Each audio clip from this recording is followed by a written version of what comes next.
my channel. Thank y'all so much for tuning in. Make sure you like this video, share, and subscribe for future videos. Today, I wanted to go ahead and just scratch across a little post that I had seen on the internet that related your emotions to your organs that are affected when you're experiencing certain emotions and how they tie into one another. Why is this important? Y'all already know, because on this channel we're talking about mind, body, and spirit practicing self-improvement, self-awareness, and self-love. So make sure you hit the like button and share and subscribe for future videos. So let's just go ahead and dive right into it. Y'all know a lot of the things that I talk about. Sometimes I just see random posts on the internet and I want to react to them. Sometimes I wanted to go ahead and thoroughly explain more in depth certain things that I see and posts, and also reacting to things that I get from customers and clients. But this one is very, very, very important, y'all. This is why it's so important to meditate, to work out, and to watch what you are putting into your body. The first one, we're talking about how grief affect your lungs. Y'all, this one is a little bit obvious, but maybe not that obvious if you haven't experienced a lot of grief. But me, I'm an empath. I'm real sensitive. I'm a big crybaby sometimes, in private, not in public. I'm gonna go cry in the car. I'm one of them. But I cry a lot. I be having to get stuff out. But no, grief affecting your lungs, y'all. Y'all already probably know and get this gist of, you know, when you're crying and you get that little, you know, because a lot of emotions are heightened. A lot of things are going on with your brain and your body and your heart and your spirit and everything. You got a lot of things all over the place. So, and grief is something that you cannot avoid. Grief is something that I completely understand. You cannot just get over in a day or two or months, or, you know, things creep up on you, memories and thoughts of maybe a lost loved one, even after years. But definitely being mindful of trying to release these hormones that we have to release, y'all. Trying not to avoid situations and trying not to avoid conflict and confrontations and problems, and facing them head on is what will help you take things much easier. Learning to be in the moment and learning to continue to move forward and live in life after the loss of a loved one. Y'all already know I told y'all that I have been experiencing this personally for the last year, so I had to touch on this one first. The next one is very important: how stress weakens your heart and your brain.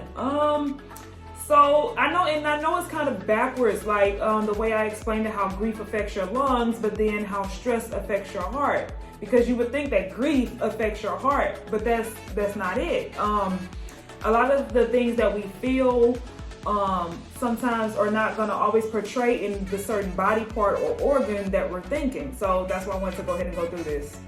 Stress can come from tons of different reasons, tons of different purposes, whether it's kids, whether it's money, whether it's Lord, we stress about a lot of stuff, whether it's school, whether it's homework, whether it's a lot of different things can bring on stress. We know this. But depending on what it is why it could affect your heart or your brain. Like, you know how they say like heartbreak? That's a stress. That's basically the act of a lot of stress being placed on your actual heart, and those muscles are kind of pulling apart, and what happens is the muscles in your heart actually tear. They actually rip. That's why it's called a heart break, because that's what your muscles are doing. Same thing with the brain. Oh my God, it's kind of hard to explain this one, but your brain is the controller of everything in your reality, basically. So if you are constantly, and a lot of times we do it unknowingly, constantly reprocessing and reliving the past over and over and over again, we're putting stress on ourselves because we're living in the past. This is where the depression comes from, living in the past. And the same with anxiety. You're living in the future. So if you can train your brain to learn to calm down, live in the now. Y'all know this is why I teach about meditation, and I preach the importance of meditation, because this is where we learn how to master being in the presence, being in the right now, And this is how we alleviate the stress, because the stress is basically you trying to live in the future and trying to rush and get to the future, and you wondering what's next, or depression, being in the past, reliving yesterday and the day before and previous conflicts and previous things that went on over and over and over again. This is what's causing the stress, and that's why it's being caused on your brain. So your heart or your brain, it could tie into living in the past or the future, or experiencing things like heartbreak. And same thing about bills, worrying and stressing about whether you couldn't pay that bill yesterday or whether you can't pay that bill tomorrow. It still comes down to the same thing of being able to be in the present moment, being in the now.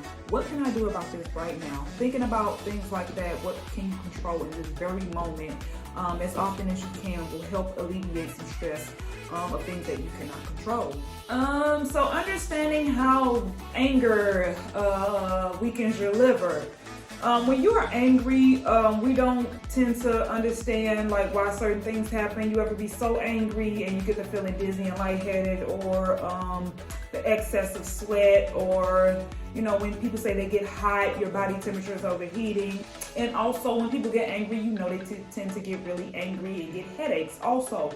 All of these symptoms are a result of you weakening your liver, hence anger affecting your liver. So we thinking that, when I'm getting angry, I get hot. Or then you hear a lot of people say it also, when I get angry, I feel hot. Or people be like, I'm upset, but that tends to lead down to the dizziness and the headache also. These are results of a weakened liver. That one was quick and easy and right to the point. Try to calm yourself down. Once again, meditate, bring it on down. It's natural. We are human. We are going to get upset sometimes. The only thing is that we're trying to do on this channel is to not let anger and these emotions and things dictate our lives, affect our lives, take over our lives, control our lives on an everyday basis. Learning how to put this on the back burner and deal with it in the most healthiest way, so we're not affecting our bodies and our spirits. All right, so the next one is going to be worrying, how it affects your stomach. This one can come really easy to a lot of people also. I'm going to tie in like another, let's do like another heartbreak, because relationships they're very personal, they're very interpersonal, so it's very easy to tie in relationships to these things, because relationships and marriages, these are things that we're dealing with day in and day out on an everyday basis. Other situations are not as extreme, outside of grief, are not as extreme as romantic relationships, partnerships, and marriages, because we're not, that close tied to them as often. Like, partnerships at work tend to be real personal too. We're spending a lot of time with those people. But these are not the people we're sleeping next to at night. We don't have to make like big decisions with them about our house and our bills and our kids and things like that. So I like to tie these examples into relationships. So worrying, how does it affect your stomach? Oh Lord. So we know that when we tend to go through a breakup, and you know how you get that sick feeling sometimes after a breakup, that's why, because this is not so much of the heartbreak playing this part. The stress put on the heart is that thing we feel in our chest when our heart break, but that queasy feeling that we feel when we go through a breakup, and we want, like, that's the worry. That's the worry about what's going to happen next. You're worrying about whether or not they're going to come back. You're worrying about if we're going to get back together. You're worrying about, okay, how I'm going to pay these bills now? How am I going to take care of these kids now? It's the worry, that anxiety to the 10th power that's playing over and over and over again, and you are affecting your stomach. And the same thing affecting your stomach or weakening your stomach is like when you get that when certain people don't want to eat, or some people overeat, like after a breakup. You notice it could go either way, but you see how that quickly affects your stomach. Like when someone going through a breakup, how they lose appetite and things like that. Or not even like people will get fired from work, like a lot of devastating things that tend to cause us to worry. You lose a job or something, now you're worrying about, once again, how you're gonna pay your bills. So we tend to lose appetite because that's the effect. Our body is talking to us all the time. Sometimes you don't even know why you're feeling a certain way. And then you probably listen to your body telling you something, or you probably pay attention to your body and you be like, dang, that only happened when I'm feeling like, oh yeah, I am feeling like that. So yeah, the last one on the negative side, and then I'm going to do the last two, which are much more positive. The last two is how fear weakens your kidney. Me personally, I'm a little fraidy cat, and we all know how the fear affects our kidneys, because we know when we're afraid of something, how we gotta go to the bathroom and stuff like that. But yes, I'm a scaredy cat. I don't care. I ain't scared to say it. I don't like bugs. I don't like spiders. So yes, that's the best and easiest way I can explain how fear weakens the kidneys. It's that anxiety. It's that basically putting a lot of stress onto the nervous system, and the nervous system, of course, affects all of your organs, but more so the kidneys in this sense. So yes, be mindful if you're always in a constant state of fear, what you're doing about it, how you're taking care of it. Of course, meditate. And the last two is love and laughter and smiling. Of course, how does this affect our body? It helps it, it heals it, it raises our vibrations, it allows us to be in a more peaceful state, to learn how to be in the now, and everything like that. So try your best. This is why I urge us to practice self-love, to be around our loved ones as often as we can, because it allows you to be able to just get rid of some of these emotions and bring them down. Like I said, going through life, we are going to experience so much breakups, marriages, children, spouses that are, we just have to learn how to use our better judgment when it comes to making choices. But we're human. We're learning all the time. We're growing. So be patient with yourself. It's so important to always try your best to surround yourself with people that you love, that love on you in a healthy way, because we know all love ain't healthy love.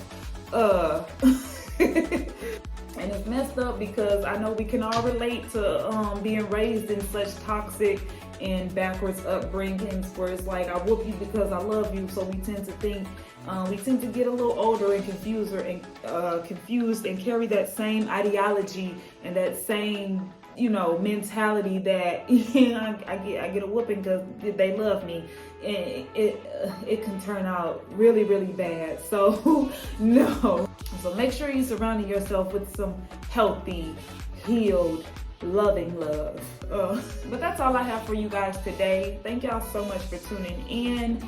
Make sure you tune in to the next video. Not sure what we're talking about next. I got a lot of stuff I gotta get edited and uploaded. But I wanted to do this one first and foremost, because the holidays are rolling in and we gotta understand what's going on. So when we coming around the family for family time, we in the right spirits and everything. But thank y'all. Thank you for tuning in. I'll see you in the next video.